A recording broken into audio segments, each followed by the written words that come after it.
আমরা কুমিল্লা জেলার বুড়িচং উপজেলার একমাত্র রেল স্টেশন রাজাপুর স্টেশন থেকে আমাদের বুড়িচং উপজেলার মানুষের প্রাণের দাবি নিয়ে আজকে এখানে উপস্থিত হয়েছি।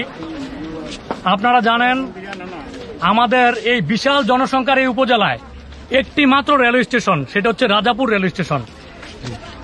তারপরেও এখানে মাত্র দুটি লোকাল ট্রেনের যাত্রা বিরতি হয়। এই বিশাল জনসংখ্যার রেলপথে যাতায়াতের চাহিদা এই দুটি ট্রেনের যাত্রা বিরতি পূরণ হয় না। এই যাত্রা বিরতি দেওয়া দুটি ট্রেনের মধ্যে একটির যাত্রা বিরতি দিনের বেলা হওয়াতে এটা যাত্রীরা ধরতে পারে, আর অন্যটির যাত্রা বিরতি খুব রাতে হওয়ার কারণে, গভীর রাতে হওয়ার কারণে যাত্রীরা ওইটাকে ধরতে পারে না। এটা আমাদের প্রথম দাবি। এখানে আমরা আন্তনগর চট্টলা এবং আন্তনগর উপকূল এক্সপ্রেস এই দুইটার যাত্রা বিরতি, এটা আমাদের প্রাণের দাবি। এই বিশাল উপজেলার মানুষ একটি মাত্র ইউনিয়নের একটি মাত্র রেল স্টেশন দিয়ে যাতায়াত করে। দ্বিতীয় দাবি, আপনারা নভেম্বর মাসে দেখেছেন, গত নভেম্বরে আমাদের কালিকাপুরে পেটের 8 মাসের অন্তঃসত্ত্বা বাচ্চাটা সহ মারা গেছে 8 জন।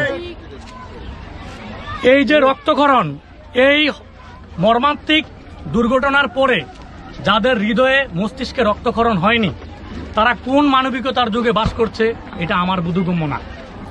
যেই শান্তিপূর্ণ মানববন্ধনের আয়োজন করেছি, এখানে আমরা মুরব্বীদের সমর্থন পেয়েছি, এলাকাবাসীর সমর্থন পেয়েছি, শিক্ষকদের সমর্থন পেয়েছি, এবং তাদেরও প্রাণের দাবি যে এই দাবিগুলো পূরণ হোক। তাহলে যে রক্তক্ষরণ আমাদের গত নভেম্বরে হয়েছে, একই রক্তক্ষরণ আরো কয়েক বছর আগে আমাদের এই রাজাপুর অরক্ষিত রেল ক্রসিং হয়েছে। একই রক্তক্ষরণ গত কয়েক বছর আগে পাচরা রেল ক্রসিং হয়েছে। তারপরে আমাদের আরেকটি রেল ক্রসিং পাইকোটা অরক্ষিত রেল ক্রসিং। গত 2 মাস আমাদের প্রাণের দাবি হচ্ছে, বিগত কয়েক বছরে প্রায় 12 থেকে 14 জন মানুষ এখানে স্পট ডেথ হয়েছে, আর কিছু মানুষ এখানে মর্মান্তিকভাবে আহত হয়ে পঙ্গুত্ব বরণ করেছেন। হ্যাঁ, যানবাহনের ক্ষয়ক্ষতি হয়েছে। মুরগি ব্যবসায়ী এখানে তার সমস্ত মুরগি সহ, জগৎপুরের বাসিন্দা ছিলেন উনি, জগৎপুরের বাসিন্দা। আরেকজন ছিল ডিম ব্যাপারী, ওনার বুড়িচং বাসিন্দা। এখানে কিন্তু ওনাদের এই মর্মান্তিক দুর্ঘটনার কবলে ওনারা পতিত হয়েছেন।